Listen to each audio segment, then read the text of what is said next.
마가복음 3장 7절에서 19절까지입니다. 제가 한 절 읽고 우리 성도님들이 한 절 읽으시도록 하겠습니다. 예수께서 제자들과 함께 바닷가로 몰려가시니 갈릴리에서 많은 사람이 따라왔다. 또한 유대와 예루살렘과 이두메와 요단강 건너편과 그리고 두로와 시돈 근처에서도 많은 사람이 그가 하신 모든 일을 소문으로 듣고 그에게로 몰려왔다. 예수께서는 무리가 자기에게 밀려드는 혼잡을 피하시려고 제자들에게 분부하여 작은 배 한 척을 마련하게 하셨다. 그가 많은 사람을 고쳐주셨으므로 온갖 병으로 고통받는 사람들이 누구여나 그에게 손을 대려고 밀려들었기 때문이다. 또 악한 귀신들은 예수를 보기만 하여도 그 앞에 엎드려서 외쳤다. 당신은 하나님의 아들입니다. 그러면 예수께서는 나를 세상에 드러내지 말아라 하고 그들을 엄하게 꾸짖으셨다. 예수께서 산에 올라가서 원하시는 사람들을 부르시니 그들이 예수께로 나왔다. 예수께서 열두를 세우시고 그들을 또한 사도라고 이름하셨다. 이것은 예수께서 그들을 자기와 함께 있게 하시고 또 그들을 내보내어서 말씀을 전파하게 하시며 귀신을 쫓아내는 권능을 가지게 하시려는 것이었다. 예수께서 열두를 임명하셨는데 그들은 베드로라는 이름을 덧붙여 주신 시몬과 천둥의 아들을 뜻하는 보아너게라는 이름을 덧붙여 주신 세베대의 아들들인 야고보와 그의 동생 요한과 안드레와 빌립과 바돌로메와 마테와 도마와 알페오의 아들 야고보와 다데우와 열혈당원 시몬과 다 같이 읽습니다. 예수를 넘겨준 가룟 유다이다. 아멘. 어떤 물건의 가치는 유용성에 있다라고 얘기합니다. 내게 유익하게 유용하게 잘 쓰이면 그것은 가치 있는 물건이다라고 얘기합니다. 제가 아침에 사용하는 면도기가 있습니다. 두 개가 있는데요. 하나는 욕실에 이렇게 꽂혀 있는 10,000원짜리 면도기 이렇게 미는 것이고요. 하나는 제 방에 있는 전기 면도기입니다. 전기 면도기는 몇 년 전에 아주 거금을 주고 샀는데 8만 원짜리입니다. 제가 어느 것을 더 애용을 할까요? 전기 면도기 같은데 그게 아니라 그냥 10,000원짜리를 즐겼습니다. 왜냐하면 10,000원짜리는 욕실에 항상 있습니다. 그리고 욕실에 습기들이 타서 이렇게 전기 면도기는 두면 이렇게 부식이 돼서 제 방에 갖다 두다 보니까 비싸고 좋은 것인데 사실은 그냥 면도기를 더 자주 씁니다. 그래서 오늘도 그 면도기를 하고 왔고요. 저 전기 면도기는 쓸 때는 편안한데 좀 한번 이렇게 소지하려면 다 털고 이렇게 하려면 번거로운 점이 늘 있어서 그냥 편하게 쓰고 씻을 수 있는 그냥 일반 면도기를 제가 자주 사용합니다. 그 면도기는 제게 유용한 것입니다. 그래서 제게는 값비싼 전기 면도기보다도 10,000원짜리 그 면도기가 저에게는 더 유용한 물건이기도 합니다. 자, 사람들도 마찬가지인 것 같습니다. 가치도 유용성에 비례하는 것 같습니다. 자, 얼마나 유용하냐에 따라서 그 인생의 삶이 가치가 매겨지는 것이 아닌가 생각이 됩니다. 어떤 사람이 많은 재물을 모았다고 합시다. 자, 그러면 사람들은 보통 성공했다라고 얘기합니다. 자, 하지만 사회에 유용한 사람이 되지 못하거나 그가 벌었던 재물로 유용하게 쓰지 못하면 그 사람은 언뜻 보기에는 성공한 것 같지만 유용한 사람은 아닙니다. 우리가 직장에서도 유용한 사람이 되면 직장에서도 가치 있는 사람이 되어집니다. 사회에서도 우리가 유용한 사람이 되면 사회에서도 가치 있는 사람이 되어집니다. 우리 인류에게 있어서 없어서는 안 될 사람이 되어진다면 분명 인류에게 가치 있는 인생이 될 것입니다. 얼마나 쓰임 받느냐 하는 것이겠죠. 자, 우리가 한평생 살면서 정말 가치 있는 인생, 유용한 인생이 되려면 자, 어떤 삶을 살면 될까요? 자, 여러 가지 삶의 가치를 구현하는 방법이 있겠지만 자, 누구나 최고의 가치, 최고로 유용한 인생을 사는 방법이 있다면 우리 하나님께 쓰임받는 인생이 되는 것입니다. 자, 온 천하 만물을 지으시고 지금도 만물을 주관하시는 참 만왕의 왕 되신 그분께 쓰임 받는 인생은 정말 가치 있는 인생, 유용한 인생이 된다라고 말할 수 있습니다. 자, 오늘 본문에 보면 예수님께서 제자들을 부르시는 장면이 나옵니다. 12명의 제자를 부르시는데요. 제자는 주님께서 쓰시고자 부르신 사람들입니다. 다시 말해서 주님께서 쓰시는 사람. 그래서 이들의 인생을 보면 주님께 쓰임 받았을 때 이들의 인생은 유용한 삶이 되었고 참으로 가치 있는 인생이 되었습니다.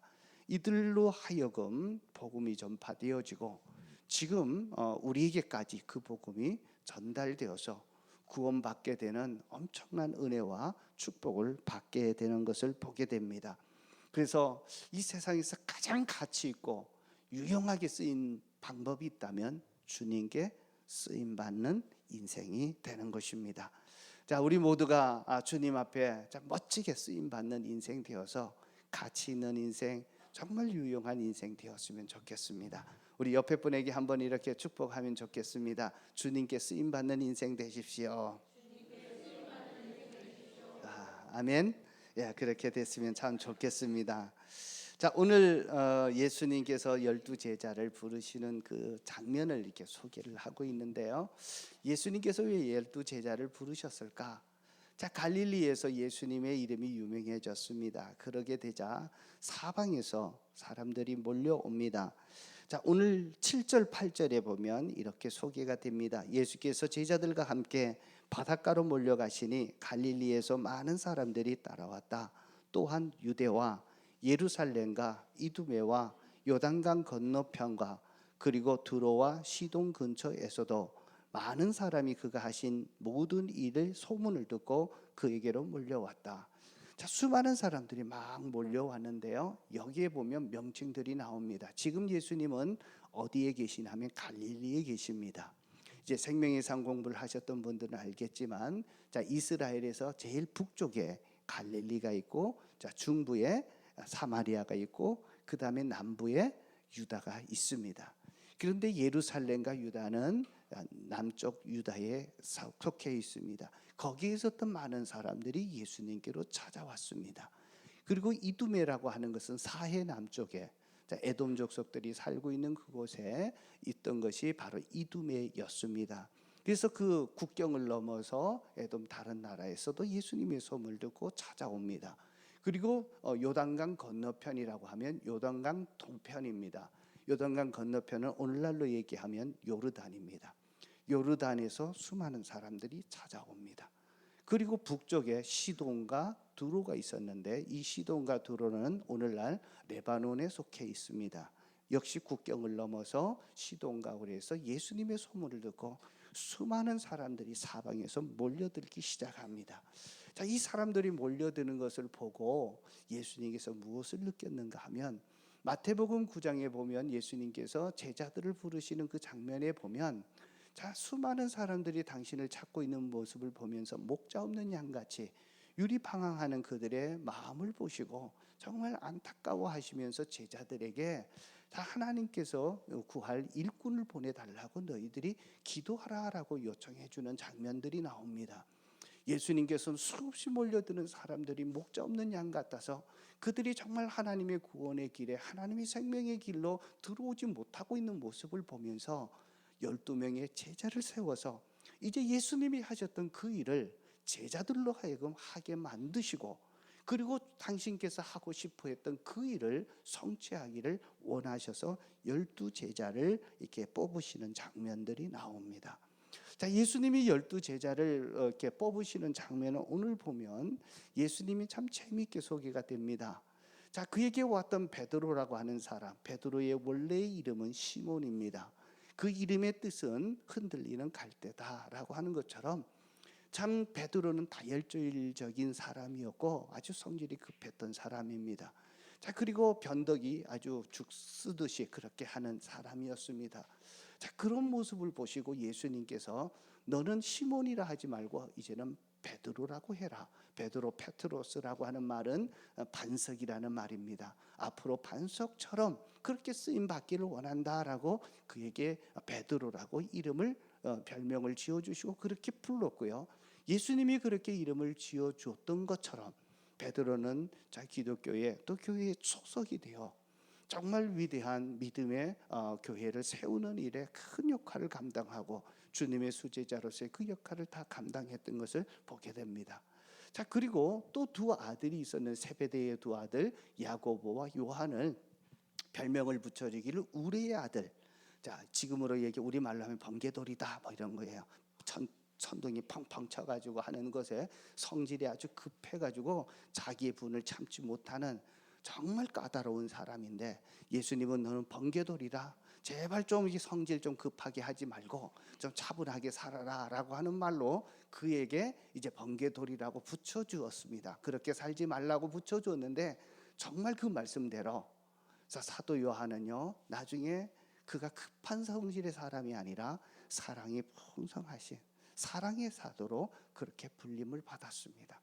정말 예수님의 제자로 불림받았던 그들은 보잘것없고 성질도 급하고 아주 다혈질적이고 주변 사람과 많이 부딪히는 사람들이었는데 그들이 예수님의 제자로 쓰임받고 나서 하나님의 제자로 쓰임받게 되자 그들의 인생은 정말 상상할 수 없었던 엄청난 영적인 영향력을 미쳐내는 정말 위대한 믿음의 또 거인이 된 것을 우리는 보게 되어집니다.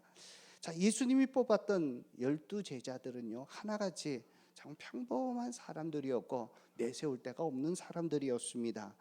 보통 제자들 뽑게 되면 많은 교육을 받든가 아니면 좋은 가문의 배경을 가졌던 사람들을 뽑게 되면 그래도 좋을 것입니다.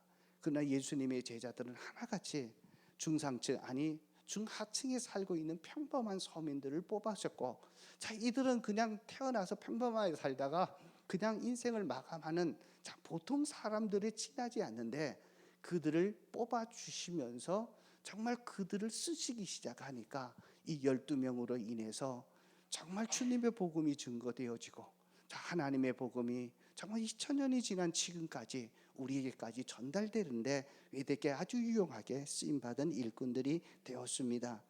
자, 그런데 이들을 보면요 사실 보면 이들의 모습을 보면 그 정말 까다로운 사람들입니다.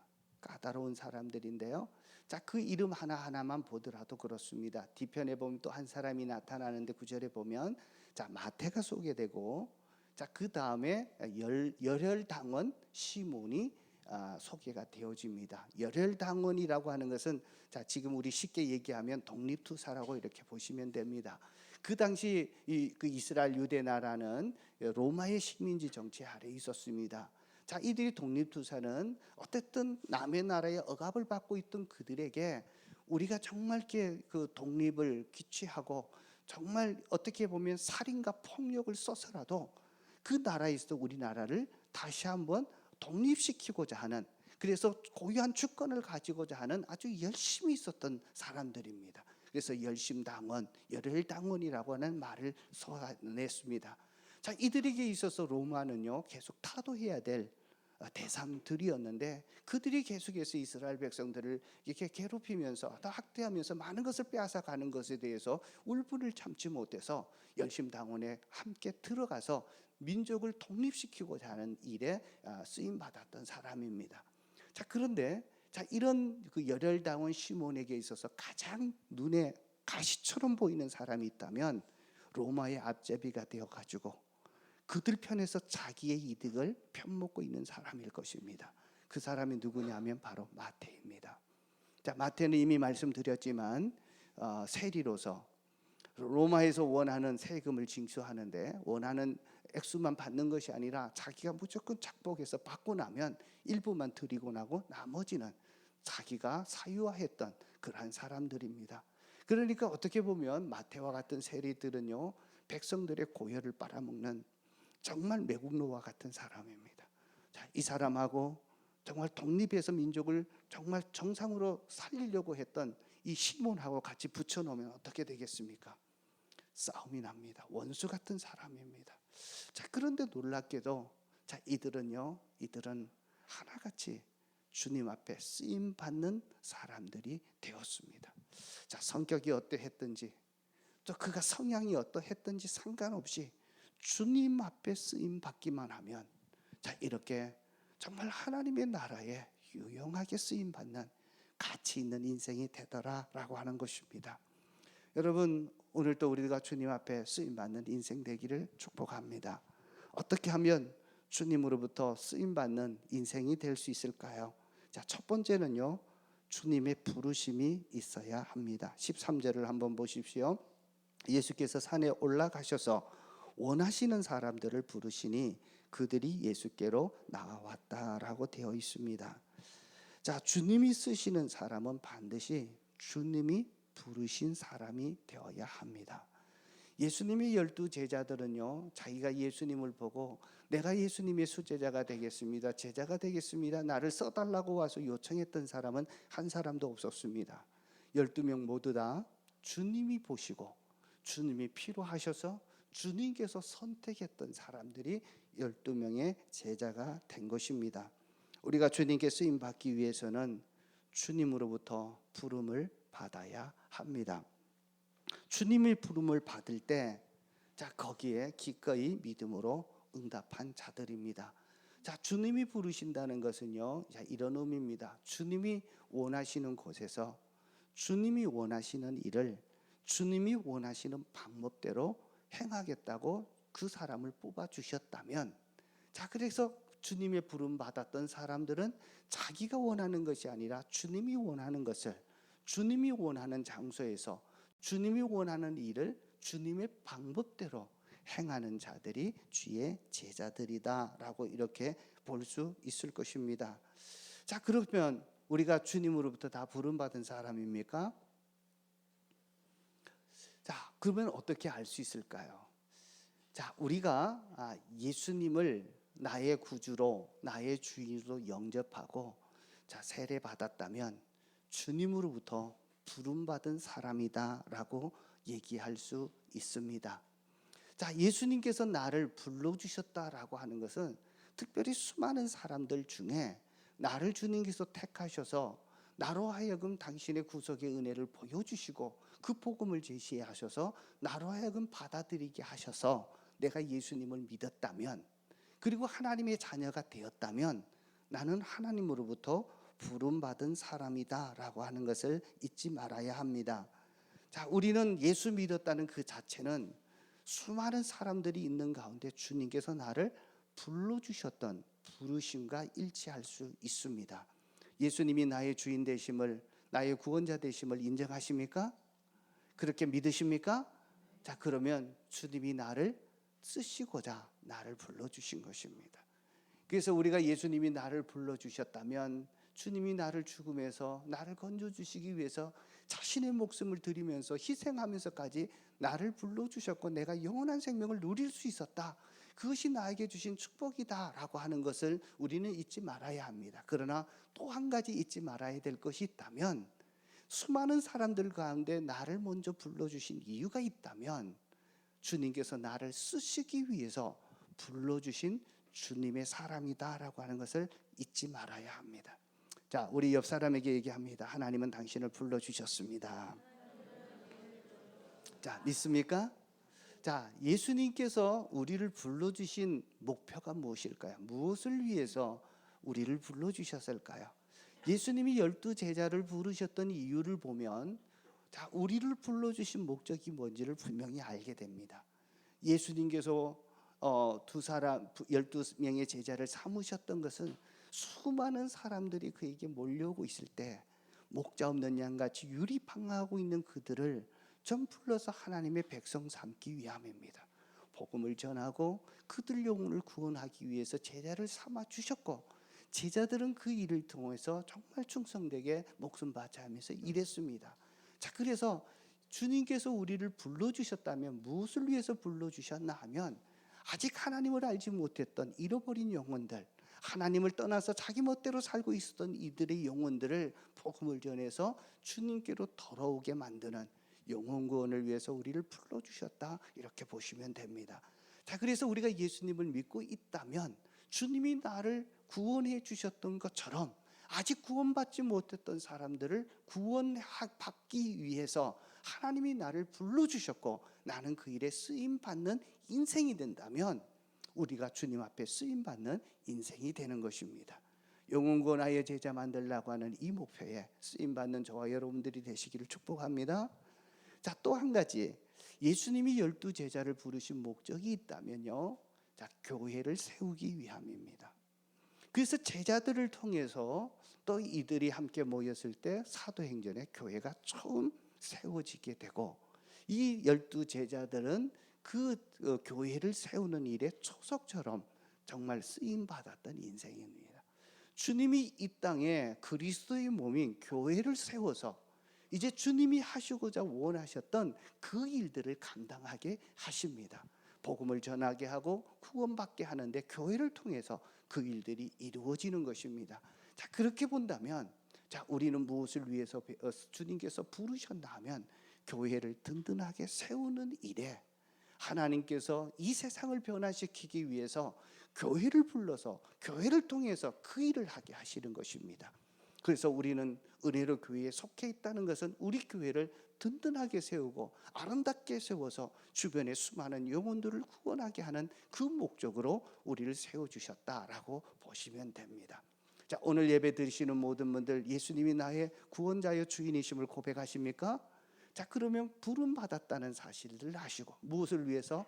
잃어버린 영혼들, 아직 예수 믿지 않는 자들을 구원하라고 불러주셨고, 또 하나가 있다면 우리 교회를 건강하고 주님이 원하는 정말 교회로 계속해서 세워서 이 교회가 이 마지막 때 세상을 변화시키는 일에 쓰임받는 교회로 부름을 불러주셨다, 이렇게 보시면 되어집니다.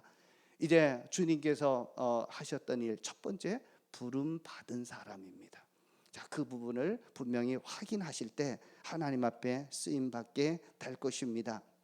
자, 두 번째입니다. 두 번째는요, 우리가 유용한 제자가 되고 하나님 앞에 쓰임 받는 인생이 되려면, 자, 예수님과 함께 같이 있어야 합니다. 14절을 보십시오. 예수께서 12를 세우시고 그들을 또한 사도라 이름하셨다. 자, 이것은 예수께서 그들을 자기와 함께 있게 하시고, 자, 예수님께서 우리를 부르셨던 목적 중에 하나는 일을 시키려고 부르신 것이 아니라 먼저 자기와 함께 살고자, 함께 있고자 부르셨다라고 하는 장면이 나옵니다. 예수님은 우리를 일시키기 위한 어떻게 보면 식모로 부르지 않고 우리와 사랑하기를 원하셔서 신부로 우리를 불러주신 분이십니다. 주님이 나를 부르신 목적이 있다면 주님과 친밀한 관계를 통해서 주님 안에 있는 모든 생명과 그리고 모든 지혜와 모든 능력을 우리에게 나눠주시면서 이제는 우리가 이 세상에 하나님의 부름받는 인생으로 살 때 내 힘과 내 지혜와 내 방법으로 사는 것이 아니라 주님의 방법과 주님의 지혜와 주님의 능력으로 그 일을 행사하면서 살도록 우리와 함께 있는 시간을 원하십니다. 그래서 우리가 제자로 부름을 받았다, 하나님으로 부름을 받았다라고 하면 우선적으로 주님과 함께하는 시간을 규칙적으로 갖는 것이 굉장히 중요합니다. 자, 이것이 무엇이냐라고 하면 주님과 기도하는 시간이다, 이렇게 보시면 됩니다. 자, 주님으로부터 기도하는 시간, 주님과 함께하는 시간입니다. 주님께 예배하는 시간을 통해서 주님의 음성을 듣고 주님의 새로운 생명의 에너지를 공급받는 주님의 은혜의 자리에 동참하는 것, 그리고 말씀을 통해서 주님의 뜻을 깨닫고, 자, 그랬을 때 먼저 공급받는 것이 중요합니다. 내 열심과 내 힘을 가지고 내 노력을 가지고 뭔가 주의 일을 하려고 하면 판판이 실패할 수밖에 없습니다. 왜요? 지치기 때문에 그렇습니다. 그래서 하나님의 일은 우리의 소망을 떠나서 우리의 힘과 노력으로 행하는 것이 아니라 하나님의 방법으로 하시는데, 하나님이 지혜도 주시고 전략도 주시고 그리고 그것을 가능케 할 수 있는 능력과 방법까지도 다 허락해 주십니다. 그것을 공급받기 위해서는 주님과 함께하는 시간이 꼭 필요합니다. 자, 가장 중요한 것이 먼저 하나님 앞에 기도하는 시간입니다. 특별히 목자 목녀로 하나님께 쓰임 받고 있는 우리 목자 목녀들이 해야 될 일들이 있다면 일하는 것보다 더 우선해야 될 것이 기도입니다. 기도하는 가운데 주님과 친밀해져서 주님이 주시는 지혜와 그 생명과 그 모든 풍성한 것을 미리 누리셔야 합니다. 주님을 우리를 부르신 것은 우리를 일시켜 먹으려고 부르신 것이 아니라 주님 안에 있는 생명을 누리고 주님 안에 있는 풍성한 삶을 살도록 만드시기 위해서 그렇게 하셨습니다. 그래서 충분한 사랑을 받고 주님의 충분한 그런 풍성함을 누리게 될 때 예수 안에 있는 삶이 이렇게 신나고 이렇게 보람이 있구나 하는 것을 사실 깨닫게 됩니다. 그랬을 때 그 힘을 가지고 다른 사람을 섬기고 다른 사람을 사랑하고 다른 사람을 또 세워줄 수 있게 되는 것입니다. 그러기 위해서는 기도 시간이 정해져야 합니다. 자, 여러분 지금 우리가 40일 작정 방언 기도가 이제 진행이 되고 있는데요. 지금까지 우리 47명이 함께 동참하면서 열심히 잘 참석해 주고 있습니다. 우리 방언을 못 하시더라도 혹시 못 하셨던 분이라도 자, 이번 주부터라도 하루에 30분을 주님 앞에 기도하는 시간으로 한번 정하시고 함께 동참해 주시면 참 좋겠습니다. 자, 그럴 때 주님 안에서 새로운 에너지를 공급받고 내 힘으로 감당할 수 없어서 날마다 좌절하고 어두움과 불안과 두려움 속에 살고 있던 우리들에게 주님께서 깨끗하게 그 모든 마음을 씻어 주시면서 정말 그 일을 할 수 있는 새로운 능력을 주시고 정말 힘을 공급해 주시는 것을 경험받게 될 겁니다. 저는 40일 이번 방언기도 대장정을 하면서 정말 우리 성도들 가운데 큰 변화가 있기를 위해서 기도합니다. 정말 내 삶에 내 힘으로 감당할 수 없었던 문제, 정말 날마다 그 문제 앞에서 좌절하고 그 앞에서 눈물을 흘릴 수밖에 없었던 그런 문제를 가졌던 이들이 주님께서 해결해 주시고 새로운 전환점을 만들어 주시는 것을 경험하게 될 것입니다. 그러기 위해서는 주님 앞에 머물러 있는 시간이 꼭 필요합니다. 여러분 30분 기도하는 일에 한번 작정해 보십시오. 우리 제야 목자님 간증했듯이 아침에 일어나서 방언으로 기도하는 것이 얼마나 신나는지, 정말 한 시간이 훌떡 지나간다는 그 기도 시간이 달콤하다는 것을 저와 여러분들이 다 경험했으면 참 좋겠습니다. 자, 기도할 때 하나님이 함께 하십니다. 기도할 때 우리의 문제를 보여주시고 기도할 때 하나님이 해결 방식을 또 알려주시고 그렇게 순종했을 때 내 삶이 변하는 것을 보게 될 것입니다. 자, 기도하려면요 2가지가 함께 있어야 됩니다. 하나는 정기 시간입니다. 정기적으로 주님을 만나는 정해진 시간입니다. 적어도 30분 이상은 주님 앞에 머물러서 함께 교제하는 기도하는 그 시간을 꼭 가지십시오. 그리고 또 하나는 수시기도인데요. 수시기도는 하나님을 찾는 일입니다. 그냥 지나가면서 문제가 생길 때마다 하나님 아버지, 내가 이런 문제에 당했는데 좀 도와주십시오. 주님, 내가 이런 억울한 일을 당했는데 주님 내 사정을 좀 봐주십시오. 좀 해결해 주십시오. 그렇게 순간순간 계속해서 올리는 수시기도입니다. 그래서 정시기도와 수시기도가 함께 되어질 때 주님과 함께 사는 그러한 일들이 우리 삶 속에 일어납니다. 여러분 정시기도와 수시기도가 여러분들의 삶 속에 계속 이어지기를 축복합니다. 자, 평생 하라고 그러면 지금부터 부담되니까 이번 1주간만 딱 5일만 내가 30분 기도하고 수시로 하나님 한번 아뢰보겠습니다. 하나님 아버지 도와주세요. 하나님 나 좀 이런 문제가 있는데 어떻게 해결해야 되나요? 지혜를 달라고 한번 수시적으로 얘기해 보십시오. 주님께서 풀어주시는 그런 은혜가 있을 것입니다. 자, 또 하나가 있다면요, 주님 안에 거하는 것은 은혜의 자리에 함께하는 일입니다. 은혜의 자리에 함께하는 것은 예배의 자리에 함께하는 것이고, 그리고 말씀을 읽고 또 말씀을 배우는 자리에 함께하는 것입니다. 그래서 우리 신앙이 성장을 하려면요, 적어도 3가지가 계속해서 잘 이루어지면 신앙이 성장합니다. 자, 첫 번째 하나님 앞에 나오는 그 예배 시간이죠. 예배 시간을 통해서 의지를 다시 한번 개발한다면, 또 하나는 목장을 통해서 정말 우리의 마음들이 감정이 털어지고 은혜의 자리에 함께 참여하는 일입니다. 그래서 일주일에 한 번씩은 그 목장에 또 주일 예배에 꼭 참석하면서 정말 이 2가지 교회를 통해서 하나님께서 공급받는 것입니다. 또 하나는 상공부를 통해서 하나님을 어떻게 믿어야 되는지를 계속해서 보는 일입니다. 그래서 신앙생활을 잘 되는지 안 되는지 이 세 축이 세 가지가 계속해서 잘 가동되고 있다면 신앙은 반드시 성장하게 돼 있고 주님과의 관계는 깊어지게 되어 있습니다. 이제 기도의 자리, 또 말씀과 예배와 목장의 이러한 삶이 정말 계속되면서 주님과 교제하고 주님과 함께하는 삶이 계속 이어질 수 있기를 축복합니다. 자, 세 번째입니다. 주님 앞에 쓰임받는 유용한 제자가 되기 위해서는 하나님이 붙여주신 사람들과 동력하는 모습이 있어야 합니다. 자, 다시 말해서 한 가족임을 경험하는 것입니다. 하나님께서 우리들에게 붙여준 사람들, 자, 이 사람들과 함께 서로 사랑하고 한 가족임을 알고 자, 끝까지 서로 사랑하고 섬기는 모습들입니다. 12명의 제자들의 모습 제가 잠깐 소개해드렸지만 자, 이들의 모습을 보면 어떤 사람인지 어떤 직업을 가졌는지는 이 본문 속에 나타나지 않지만 다른 복음서에 보면 그들이 어떤 일을 했는지 또 어떤 사람이었는지 소개가 되어집니다. 수제자라고 불려지는 베드로는 어떻습니까? 열정도 있지만 굉장히 충동적인 사람입니다. 성질이 급했던 다혈질적인 사람입니다. 그래서 자기 기본에 맞지 않으면 확 그냥 들이대는 성격이 베드로였습니다.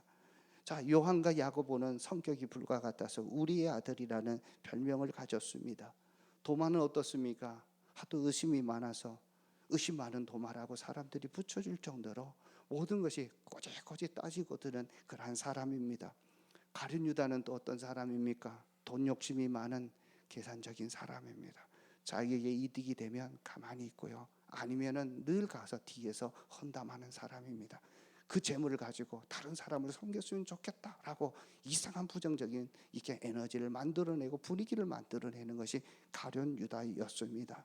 아까도 말씀드렸지만 마태는 세리 직업이었고요. 다시 말해서 저 민족들의 고혈을 빨아먹는 정말 어떻게 보면 이기적인 사람이고 자기 잘 되려고 백성들을 괴롭히는 유용하지 못했던 사람들이었습니다. 게다가 연륜다원 시므온은 독립투세로서 이런 사람들과 맞싸워가지고 그 사람을 제거하더라도 이 나라를 독립시키고자 하는 굉장한 열정이 있었던 사람들입니다. 자, 이런 제자들을 한번 면면이를 들여다보면 하나 될 수 없는 사람들입니다. 자, 그런데 예수님의 그 성경에 보면 자, 이들이 한 번도 서로의 모습에 대해서 그것 때문에 갈라지거나 그러지 않았습니다. 딱 한 번 있었는데요. 예수님의 오른편 왼편에 자리에 앉으려고 시기했던 그 한 장면은 있지만 정말 모든 부분에서 서로가 다른 성격이 다르고 서로의 어떤 배경이 다르고 그리고 서로의 어떤 그 기질이 달랐음에도 불구하고 또 추구하는 목표가 달랐음에도 불구하고 예수님 안에 딱 모여서 한 가족이 되어집니다. 그래서 진정한 가족을 경험하면서 정말 이들을 통해서 정말 수많은 영혼들이 구원받고 이들을 통해서 주님의 교회가 든든하게 세워지게 되었던 것을 보게 됩니다.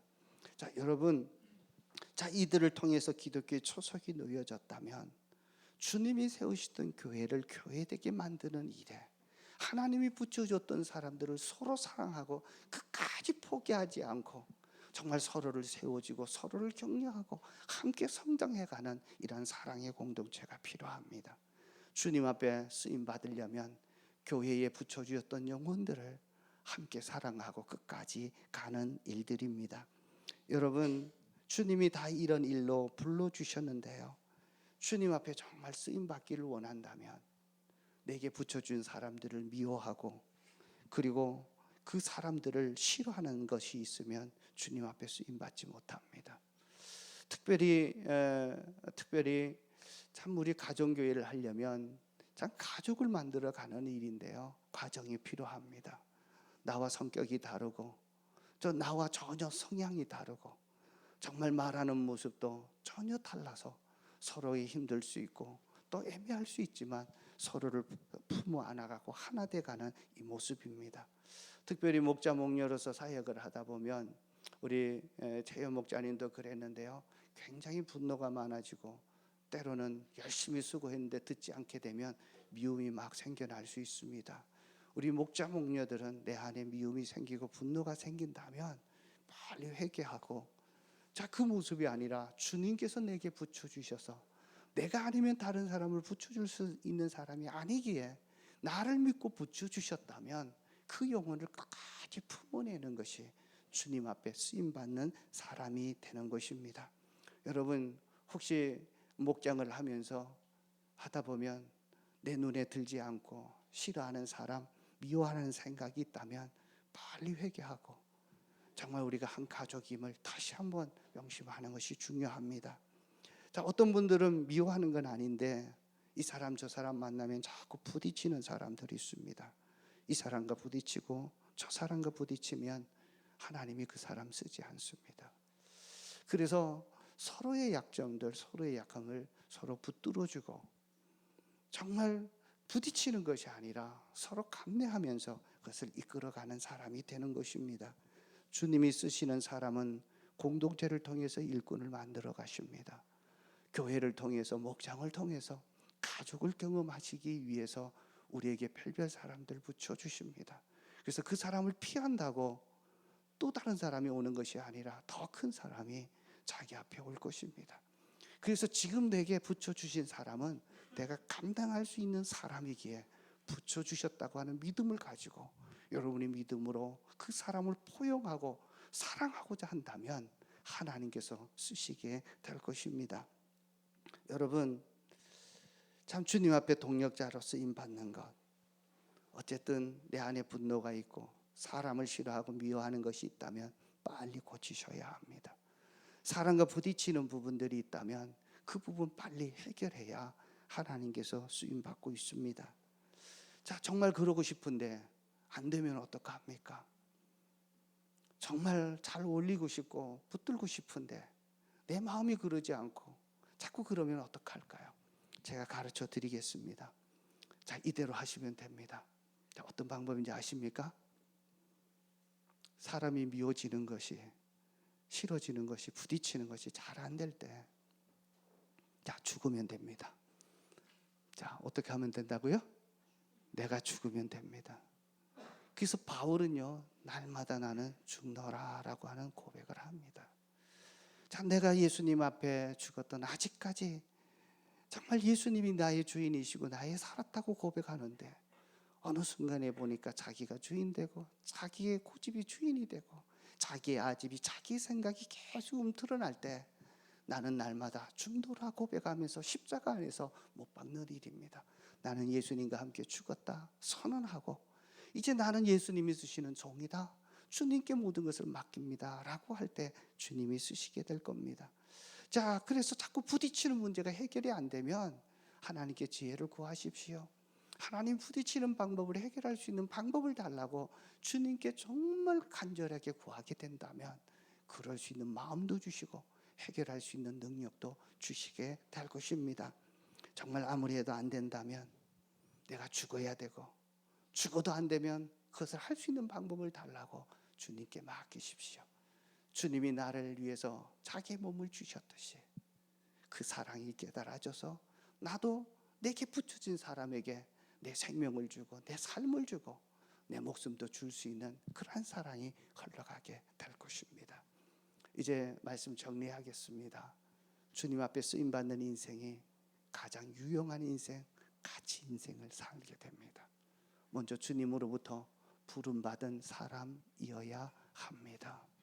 내가 아직까지 예수님을 나의 구주로, 나의 주인으로 모시지 못하신 분들 계시다면 예수 영접 모임에 나오셔서 다시 한번 내 믿음을 확인하시고 정말 예수 안에서 부름받은 자로 설 수 있기를 축복합니다.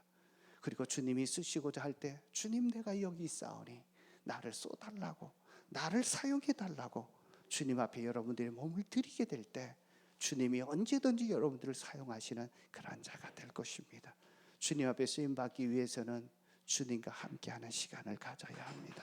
기도하는 시간들, 말씀 읽는 시간들, 그리고 은혜의 자리에 참석하면서 정말 주님을 경험하고 주님을 체험하게 될 때 주님께서 할 수 있는 일을 할 수 있는 능력도 주시고 그렇게 할 수 있는 방법도 주시는 줄로 믿습니다.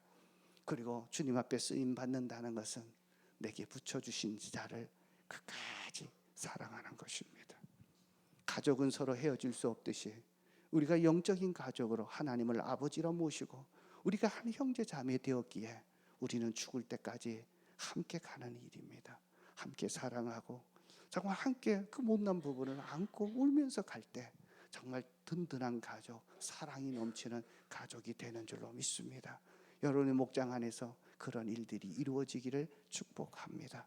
한 가지만 더 말씀드리겠습니다. 교회에서 하나님께 쓰임받는 관계 되려면 담임 목사와 좋은 관계 맺으셔야 합니다. 담임 목사의 관계가 불평하고 그것이 좋지 않게 되면 여러분 하나님 앞에 쓰임받을 수 없습니다. 아무리 열심히 노력해도 하나님이 축복하지 않기 때문에 그렇습니다. 그리고 우리 목원들은 우리 목자 목녀님들을 정말 위해서 애써 주셔야 합니다. 우리 목자 목녀님들이 여러분을 위해서 기도하고 여러분을 위해서 섬기는 것 정말 주님의 사랑 때문에 그렇다면 우리 목자 목녀가 최고라고 그들을 인정해주고 세워주셔야 합니다.